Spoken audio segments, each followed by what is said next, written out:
of a man who opened an illegal embassy in a bungalow in Ghaziabad. In fact, we're getting details of how he was running the West Arctic Embassy, and that too illegally. It was a fake embassy to begin with, and four fake countries: West Arctica, Sabrogo, Polvia, Londonia.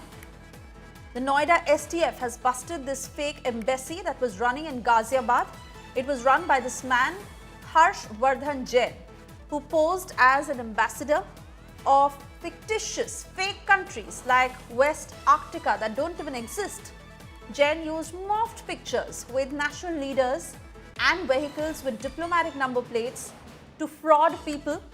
In fact, the STF has also recovered 44.7 lakh rupees of cash, foreign currency, 12 fake diplomatic passports, 18 diplomatic plates, and forged government documents.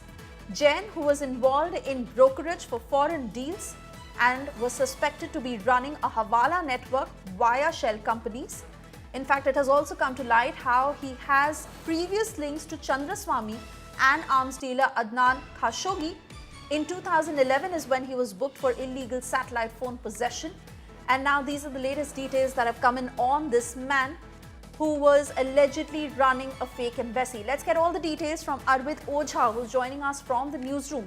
Arvind, किस तरह से इन्होंने ये fake embassy शुरू की, fake countries के नाम पर, जो कि हैं भी नहीं, और कितने लोग इस झांसे में आए?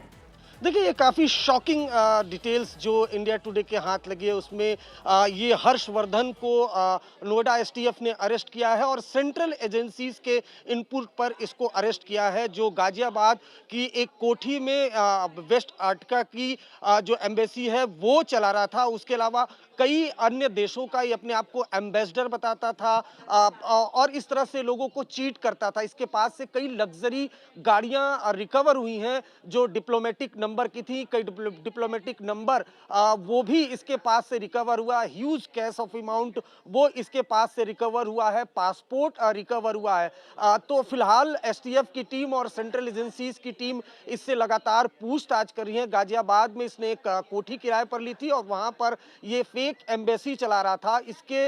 इसने खुद की जो तस्वीरें हैं वो प्रधानमंत्री नरेंद्र मोदी के साथ मॉक पिक्चर बनाई थी। उसके अलावा और भी कई जो कंट्रीज हैं उनके जो प्रेसिडेंट्स हैं, प्राइम मिनिस्टर हैं, उनके साथ इसने फोटो बनाई हुई थी और वो एम्बेसी में इसने लगाया हुआ था। जब सेंट्रल एजेंसी ने नोएडा एसटीएफ को इनपुट दी, उसके बाद नोएडा एसटीएफ ने ग्राउंड वर्क किया और उसके बाद हर्षवर्धन को अरेस्ट किया है। सबसे चौंकाने वाली बात यह है कि ये 2011 में भी सैटेलाइट फोन के साथ अरेस्ट हुआ था और कई आर्म्स डीलर से इसके कांटेक्ट थे। अब इसने एम्बेसी बनाई और कितने लोगों को चीट किया, इसको लेकर नोएडा एसटीएफ लगातार इससे पूछताछ कर रही है। लेकिन जो विजुअल्स आए हैं वो काफी चौंकाने वाले हैं। इसमें आप देख सकते हैं कि जो कैश है, जो विदेशी मुद्रा है वो भी रिकवर हुई है। लग्जरी गाड़ियां जिसमें डिप्लोमेटिक जो नंबर होते हैं वो नंबर लगे जो लग्जरी गाड़ियां हैं वो 4 से ज्यादा गाड़ियां वो रिकवर हुई हैं। कई पासपोर्ट रिकवर हुए हैं और साथ ही साथ जो पिक्चर, जैसा मैंने बताया कि पीएम मोदी के अलावा और भी कई देशों के जो प्रेसिडेंट हैं उनके साथ मॉक फोटो वो उस फेक एम्बेसी में इसने लगाया हुआ था। तो फिलहाल हर्षवर्धन को अरेस्ट किया गया है और इससे लगातार जो नोएडा एसटीएफ की टीम है, जो सेंट्रल एजेंसीज की टीम है, वो पूछताछ कर रही है।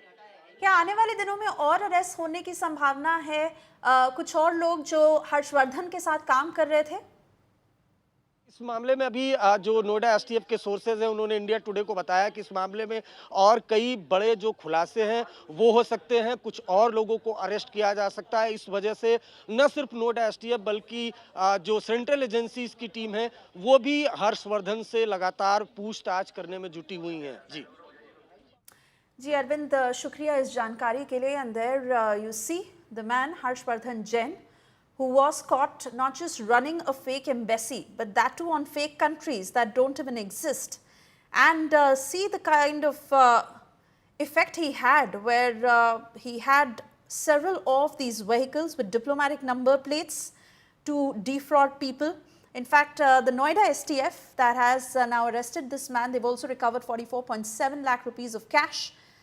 at this particular property in Ghaziabad, where he was running this fake embassy, foreign currency, 12 fake diplomatic passports, 18 diplomatic plates, and forged government documents that were all recovered after the STF nabbed Harshvardhan Jain. He was also involved in brokerage for foreign deals and was suspected to be running a Hawala network via shell companies. Previously, links have been established to Chandraswamy and arms dealer Adnan Khashoggi. In fact, in 2011, like Arvind also told us, he was booked for illegal satellite phone possession, and now he was running this fake embassy in Ghaziabad. He went on to dupe many people, and he was running the West Arctic Embassy illegally.